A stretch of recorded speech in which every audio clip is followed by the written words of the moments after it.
दोस्तों, यदि आप जीविका में नौकरी पाना चाहते हैं तो अभी आपके लिए शानदार भर्ती को लेकर ऑनलाइन आवेदन जो है आरंभ कर दिए गए हैं। 2747 पदों पर यह भर्ती निकाली गई है। इसमें 7 अलग अलग प्रकार के पद है। पद की बात की जाए तो ब्लॉक प्रोजेक्ट मैनेजर का है, लाइवलीहुड स्पेशलिस्ट का है, एरिया कोऑर्डिनेटर का है। इसके अलावा असिस्टेंट की भर्ती है, ऑफिस अटेंडेंट की भर्ती है। इसके अलावा देखेंगे कम्युनिटी कोऑर्डिनेटर की भर्ती है, ब्लॉक IT एग्जीक्यूटिव की भर्ती है। तो इन तमाम 7 पद के लिए आवेदन स्टार्ट है। तो सभी पद को मिलाकर 2700 से अधिक सीटें है। बात की जाए इस भर्ती के लिए न्यूनतम क्वालिफिकेशन का, तो न्यूनतम जो है इंटर रखा गया है और मैक्सिमम क्वालिफिकेशन जो है ग्रेजुएशन डिग्री डिप्लोमा। वैसे तमाम कैंडिडेट को यहाँ पर मौका दिया गया है। इस वीडियो में मैं सारी जानकारी आपको बताऊंगा कि कैसे इस भर्ती का फॉर्म भरना है, ताकि आपको फॉर्म भरने में कहीं भी किसी भी प्रकार के कोई मिस्टेक या समस्या आपको नहीं होगी। साथ में इस भर्ती में आपकी परीक्षाएं होगी, तो परीक्षा की बेहतरीन आप जो है आज से ही तैयारी कैसे शुरू करेंगे उसके बारे में भी अपडेट इस वीडियो में दी जाएगी। अंत तक देखिए, पसंद आ तो इसे लाइक और अवश्य दोस्तों के साथ शेयर कीजिए। ऐसे लगातार अपडेट अपनी चैनल को सब्सक्राइब जरूर कीजिए। आगे भी इस प्रकार के जो भी अपडेट होगा ना आपको मिलता रहेगा। आइए फिलहाल अपने स्क्रीन पर चलते हैं, इस भर्ती के बारे में पूरी डिटेल जानकारी बताते हैं। दोस्तों, अभी आप देख पा रहे होंगे हम जीविका के आधिकारिक वेबसाइट पर है और यहीं से आप सभी का जो ऑनलाइन आवेदन की जो प्रक्रिया है ना शुरू की गई है, क्योंकि पहले आपको रजिस्ट्रेशन करना होगा।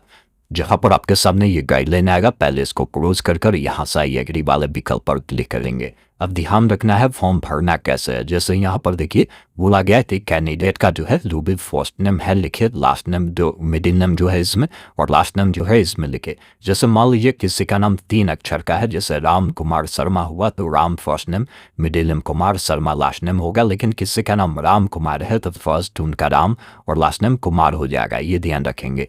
पूछता है कि कभी आपने नाम चेंज किया है तो इस करें, नहीं तो नहीं वाले विकल्प पर क्लिक करें। डेट ऑफ बर्थ पूछता है, आपको कैलेंडर मिलता है। सबसे पहले जो भी आपका साल होगा ना, साल को यहाँ से चुनेंगे और जो भी महीना होगा, जो भी डेट होगा, इस अकॉर्डिंग आप चेंज करेंगे तो आपका उम्र यहाँ पर बता देगा। यहाँ पर बात कीजिए जेंडर का, तो लड़का है तो मेल, लड़की है तो फीमेल जो है आपको यहाँ पर सेलेक्ट करने की ज़रूरत होगी। नीचे आएंगे तो जो भी आपका मोबाइल नंबर है, मोबाइल नंबर डालेंगे, अपना मोबाइल नंबर को दोबारा डालेंगे, ईमेल आईडी देंगे, ईमेल आईडी को दोबारा डालेंगे और एक ऑप्शन मिलता है जनरेट OTP, जिस पर क्लिक करना है। उसके बाद ये कैप्चा कोड आएगा, उसको फिल कर सबमिट वाले विकल्प पर क्लिक करेंगे। बोला गया है कि आपके जो ईमेल है उस पर OTP गया होगा, ओके वाले विकल्प पर क्लिक करें। इस प्रकार OTP वेरीफाई हुआ, ओके वाले विकल्प पर क्लिक कर आई एग्री करें। कैप्चा कोड को डालकर वेरीफाई वाले विकल्प पर क्लिक करेंगे। अब यहाँ पर आपने जो भी जानकारी फिल किया है उन तमाम जानकारी को एक बार वेरीफाई करना है। जैसे आपका जो भी नाम है वो देखे, डेट ऑफ बर्थ देखे, अपना जेंडर देखे, ये सभी सही है। तो इस प्रकार सभी चेक बॉक्स के सामने टिक कर एक ऑप्शन मिलता है सबमिट का, जिस पर आपको क्लिक करना है। उसके बाद यहाँ पर बोलता है आपका जो इन्फॉर्मेशन है वो सही है, तो आप यहाँ से ओके वाले विकल्प पर क्लिक करेंगे। इस प्रकार आपका जो रजिस्ट्रेशन है वो कंप्लीट होता है। इस रजिस्ट्रेशन नंबर को आप नोट कर भी रख लेंगे। अब यहाँ से क्या करेंगे, क्लोज वाले विकल्प पर हमें क्लिक करना है। अब यहाँ पर फॉर्म को अप्लाई करने के लिए एक ऑप्शन मिलता है आपको पोस्ट सिलेक्शन का, जिस पर आपको क्लिक करना है। लेकिन अब आइए वीडियो में आगे बढ़ते हैं। जैसे ही आप पोस्ट सिलेक्शन पर क्लिक करते हैं, एक ऑप्शन मिलता है click here to apply for post, जिस पर क्लिक करना है। तो यहाँ पर कुछ जानकारी जो भी आपने रजिस्ट्रेशन में भरा है वो देखने को मिलता है। बाकी कुछ जानकारी भरना है, जैसे आपकी शादी हो चुकी है तो मैरिड एंड अनमैरिड वाले विकल्प पर क्लिक करें। पिताजी का जो भी नाम है लिखेंगे, माताजी का जो भी नाम है आपको यहाँ पर लिखना है। फिर नीचे आपको आना है, यहाँ पर जो है ये जो भी पोस्ट कैटेगरी है ब्लॉक लेवल है। अब इसमें आपको कौन से पोस्ट के लिए अप्लाई करना है वो देखना होगा। अब जैसे इसमें कई प्रकार के पोस्ट है, अब जिसके लिए भी एलिजिबल है उस पोस्ट को यहाँ से आप सेलेक्ट करेंगे। बाकी नीचे आएंगे तो उस पोस्ट का कोड मिल जाएगा। अब देखिए यहाँ पर नेशनलिटी में इंडियन चुनना है। पूछता है कि क्या बिहार के निवासी है, तो आप यहाँ पर इस करेंगे। फिर किस कैटेगरी से आप बिलोंग करते हैं वो कैटेगरी जो है यहाँ पर आपको बताने की ज़रूरत होगी। फिर नीचे जब स्क्रॉल करेंगे ना तो यहाँ पर बोला गया है कि जो भी आपकी कैटेगरी सर्टिफिकेट है वो किस अथॉरिटी के द्वारा इशू किया गया है वो आपको यहाँ पर बताना है। बाकी मैं आपको गाइडलाइन बता दूं, जब भी आप अपना कैटेगरी सर्टिफिकेट देते हैं ना, वो category certificate SC ST BC EBC AWS दिव्यांग इन तमाम लोगों के लिए बताया गया है। जैसे CST के केस में आपको तो डायरेक्ट कास्ट सर्टिफिकेट देना होगा। BC के केस में क्या है ना कि इनको NCL सर्टिफिकेट देना होगा। अब ये जो भी सर्टिफिकेट देंगे ना वो 1 साल से ज़्यादा पुराना नहीं होना चाहिए, ये विशेष तौर पर ध्यान रखिएगा। इसके अलावा आप जब भी ये सर्टिफिकेट बनवाते हैं ना, ये सर्टिफिकेट जो आपका इशू होना चाहिए, यहाँ पर बोला गया है कि आपका ये जो इशू होना चाहिए ये SDU लेवल से होना चाहिए, ये विशेष तौर पर आपको ध्यान रखना है। तो अगर आपका SDU लेवल से नहीं बना है तो मैं कहूँगा बना लीजिए, वही वाला सर्टिफिकेट नंबर जो है यहाँ पर आप देंगे तो बाकी बताएंगे सर्टिफिकेट जो इशू किया गया है, कहाँ से आपका किया गया है, वो जानकारी आपको यहाँ पर देने की ज़रूरत होगी। किस डेट को इशू किया गया है वो डेट जो है आप यहाँ पर बताएंगे, आप देख लेंगे जब भी बनाए होंगे तो। बाकी जो भी सर्टिफिकेट नंबर होगा ना वो आपको यहाँ पर बताने की ज़रूरत होगी। फिर नीचे आएंगे तो यहाँ पर बोला गया कि डोमिसाइल सर्टिफिकेट की जो जानकारी है आपको देनी है। ये भी आपको बताना है कि डोमिसाइल सर्टिफिकेट कहाँ से इशू किया गया है, किस डेट को इशू किया गया है और साथ में डोमिसाइल सर्टिफिकेट नंबर क्या है वो आपको यहाँ पर बताना होगा। अब यहाँ पर पूछता है कि क्या आपके बिल्डिंग में कोई ऐसा निशान है जो कटा का हो या जला का हो, वो आप यहाँ पर बताएंगे। नहीं है तो नो मार्क भी आप लिख सकते हैं। फिर पूछता है कि क्या आपके पास पैन कार्ड है, तो आप यहाँ पर इस करेंगे और अपना पैन नंबर देंगे। अब पैन कार्ड पर क्या नाम है वो आप बताएंगे। अगर आपके पास ड्राइविंग लाइसेंस है तो इस करेंगे तो अपना ड्राइविंग लाइसेंस नंबर देंगे।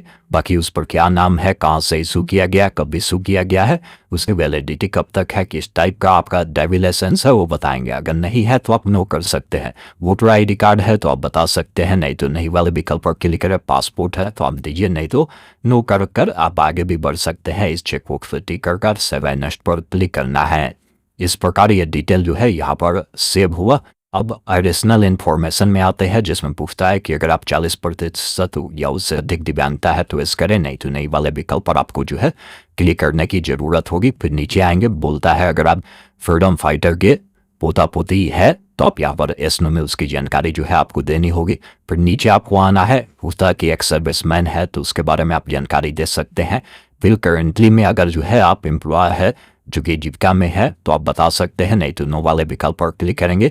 जीविका में अगर आप एम्प्लॉय रहे हैं, एक सर्विस वाले है तो आप बता सकते हैं इस नो में उसके बारे में। फिर यहाँ पर पूछता है कि अगर आपने जीविका में काम किया है तो कभी भी अनुशासनिक हेतु आपको निकाला गया है तो आप उसके बारे में जानकारी आप दे सकते हैं। उसके बाद यहाँ से सेव बाय नेक्स्ट वाले विकल्प पर क्लिक करेंगे, ये डिटेल आपका सेव होता है। अब आप अगले स्टेप में आते हैं जहाँ पर कम्युनिकेशन डिटेल जो है पूछा गया है, जिसमें करस्पॉन्डेंस एड्रेस पूछा गया है। करस्पॉन्डेंस एड्रेस का मतलब है अभी वर्तमान समय में आप जहाँ भी रह रहे हैं वो एड्रेस आप बताएंगे। जिससे ग्रामीण क्षेत्र में होंगे तो एड्रेस 1 में विलेज, एड्रेस 2 में पोर्ट्स तो ऑफिस लिख सकते हैं। बाकी आप शहरी क्षेत्र में रहते हैं तो जैसा भी आपका एड्रेस है वो एड्रेस आप लिखेंगे। कंट्री में इंडिया लिखना है, जो भी आपका स्टेट होगा ना यहाँ से स्टेट चुनेंगे, जो भी आपका डिस्ट्रिक्ट होगा उससे चुनेंगे और पिन कोड देंगे। किसी का करस्पॉन्डेंस एड्रेस और परमानेंट समान है तो चेक बॉक्स पर टिक करेगा, दोनों फिल होगा। अलग अलग है तो अलग अलग जानकारी को फिल कर सेव बाय नेक्स्ट पर क्लिक करना है। अब आप अगले स्टेप में आते हैं जहाँ पर क्वालिफिकेशन की जानकारी देनी है। तो देखिए क्वालिफिकेशन में सबसे पहले मैट्रिक का बोला गया है, तो मैट्रिक आपने जिस भी बोर्ड से किया होगा ना उस बोर्ड का नाम लिखेंगे। जैसे बिहार बोर्ड वाले होंगे तो BSCB पटना भी आप लिख सकते हैं या बिहार स्कूल एग्जामिनेशन पटना लिख सकते हैं। जिस भी स्कूल से आपने पढ़ाई किया था ना 10वीं का, उस स्कूल का नाम लिख दीजिएगा। बाकी जो आपका नंबर था वो किस अकॉर्डिंग था, परसेंटेज में था तो परसेंटेज, से GPA में था तो GPA, ग्रेड में था तो ग्रेड। बाकी आपको जो नंबर मिले हैं वो कितना मिला है, जैसे मान लीजिए 500 का एग्जाम हुआ था उसमें आपको 350 मिले हैं तो ऑप्टेन में 350 लिखेंगे। मैक्सिमम मार्क्स में 500 आपको लिखना है और आपका जो परसेंटेज है वो देखने को मिलता है। बाकी किस साल आपने मैट्रिक जो है पास आउट किया है वो पासिंग ईयर आपको बताना है। डिवीजन कौन सा है, फर्स्ट सेकंड थर्ड वो बताएंगे। इसी अकॉर्डिंग अगर आपने इंटरमीडिएट किया है तो इंटरमीडिएट जो है किस बोर्ड से आपने पास आउट किया है, किस कॉलेज से आपने पास आउट किया है उसका नाम आप जरूर लिख दीजिएगा। बाकी आपका सब्जेक्ट क्या था इंटरमीडिएट में, आर्ट, साइंस, कॉमर्स, वो आप यहाँ पर बताएंगे। फिर बताएंगे कि आपका नंबर परसेंटेज या GPA में है, आपको कितने नंबर मिले हैं, कुल कितने का एग्जाम हुआ था, आपका परसेंटेज आ जाएगा। बाकी कम आपने उससे जो पास आउट किया है वो जानकारी आपको यहाँ पर देने की ज़रूरत होगी। अब यहाँ पर मैं देख रहा हूँ कि 2021 से आगे का यहाँ पर कोई ऑप्शन नहीं दिया जा रहा है। जैसे कोई 22-23 में पास किया है, 24 में पास किया, तो वैसे लोगों के लिए अभी ऑप्शन नहीं है। अभी मैं कहूँगा थोड़ा सा आपको वेट कर लेना, ये ऑप्शन देखने को मिल जाएगा क्योंकि अभी लिंक एक्टिव हुआ है तो हो सकता है थोड़ा सा टेक्निकल इशू हो। उसके बाद यहाँ से आप डिवीजन बताएंगे। उसके बाद आपको नीचे आना है तो यहाँ पर बताना है कि इस पोस्ट के लिए जो क्वालिफिकेशन चाहिए, जैसे मैं यहाँ पर कम्युनिटी कोऑर्डिनेटर के लिए अप्लाई कर रहा हूँ तो मेल कैंडिडेट के लिए बोला गया कि ग्रेजुएशन चाहिए, फीमेल के लिए इंटरमीडिएट चाहिए। तो अगर आप मेल कैंडिडेट है तो यहाँ से जो है ग्रेजुएशन चुनकर आप उसके बारे में जानकारी देंगे कि जो ग्रेजुएशन आपने किया है, कहाँ से किया है, कि कौन सा सब्जेक्ट था आपका, कब आपने पास किया, उसका मंथ ईयर क्या था, परसेंटेज या CGPA में नंबर था तो वो चुनेंगे, कितना नंबर मिला है, कुल कितने का एग्जाम हुआ वो बताएंगे। यही यहाँ पर कोई फीमेल कैंडिडेट इसके लिए अप्लाई कर रही है तो उनको इंटरमीडिएट की जानकारी बतानी है कि आपने जो पास आउट किया था किस इंस्टीट्यूट से किया था, उसका नाम आप लिख दीजिएगा, सब्जेक्ट आपको लिख देना है जो भी सब्जेक्ट आप कर रहा होगा। उसके बाद कब पास किया है वो मंथ ईयर बताएंगे, नंबर आपका परसेंटेज या CGPA में है वो बताएंगे, कितने नंबर आपको जो है इसमें मिले हैं इंटरमीडिएट में वो बताएंगे, कुल कितने का एग्जाम हुआ था, आपका क्या परसेंटेज है वो आपको देखने को यहाँ पर मिल जाता है।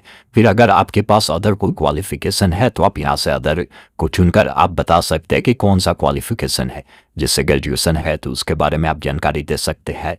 जो भी हो आप यहाँ पर लिख सकते हैं, नहीं है तो इसको आप ऐसे ही छोड़ सकते हैं। उसके बाद नीचे आना है, आपके पास कोई एक्सपीरियंस है तो उसके बारे में जानकारी दीजिए, नहीं है तो इसको ऐसे ही छोड़ना है और सब नेक्स्ट पर क्लिक करना है। अब आप अगले स्टेप में आते हैं जहाँ पर आपको डॉक्यूमेंट अपलोड करना है, जिसमें बोला गया कि रिसेंट का पासपोर्ट साइज फोटो जो है देना है।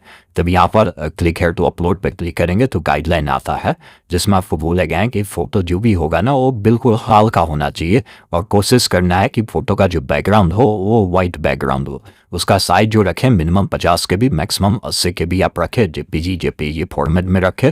बाकी ये पूरा गाइडलाइन इन्होंने बताया, डायमेंशन बताते हैं तो इस सेंटीमीटर में आपको रखकर अपलोड करना है। फोटो अपलोड करने के लिए ड्रॉप फाइल हेयर वाले विकल्प पर क्लिक करेंगे। इस प्रकार फोटो आपका अपलोड हुआ। अब यहाँ से क्लोज करें। अब यहाँ पर क्या करें ना, व्यू अपलोड फोटो जो ऑप्शन दिए गए हैं इस पर क्लिक कर इसको देख लेना है। फिर इसी अकॉर्डिंग सिग्नेचर अपलोड करना है, जिसके लिए आपको गाइडलाइन भी मिलते हैं। या जब अपलोड पर क्लिक करेंगे ना तो बताएगा कि जो सिग्नेचर है आपका रिसेंट का होगा, इसका भी साइज जो होगा ना 50 से लेकर 80 KB के बीच होगा, तो इसको भी यहाँ से जो है अपलोड करना है। इस प्रकार सिग्नेचर भी अपलोड हो गया।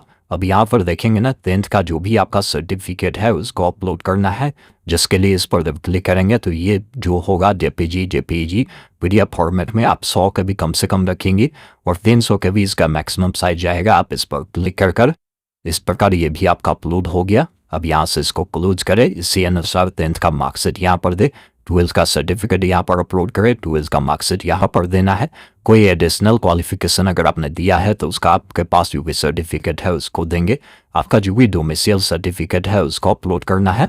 इसके अलावा जो अगर क्वालिफिकेशन के लिए पोस्ट स्पेसिफाइड क्वालिफिकेशन आपने दिया है, जैसे मान लीजिए जिस पोस्ट के लिए जो भी क्वालिफिकेशन निर्धारण किया गया है, जैसे किसी के लिए जैसे ये फीमेल है इन्होंने अप्लाई किया इंटरमीडिएट पे, तो इनको इंटरमीडिएट वाला जो मार्कशीट है वो देना है। और यहाँ पर सर्टिफिकेट उसका जो है यहाँ पर सर्टिफिकेट है तो सर्टिफिकेट और मार्कशीट बोला गया है, पोस्ट स्पेसिफिक वाला वो देना है। इसके बाद जो भी आपका कास्ट सर्टिफिकेट है वो अपलोड करना है। BC के केस में NCL आपको अपलोड करना है।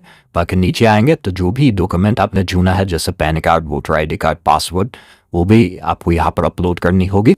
और कोई अदर डॉक्यूमेंट है रेलिवेंट वो उसको भी दे सकते हैं। और सभी डॉक्यूमेंट के लिए आपको जब क्लिक करेंगे तो जानकारी मिल जाएगा कि साइज कितना तक का रहेगा, वो ध्यान रखिएगा।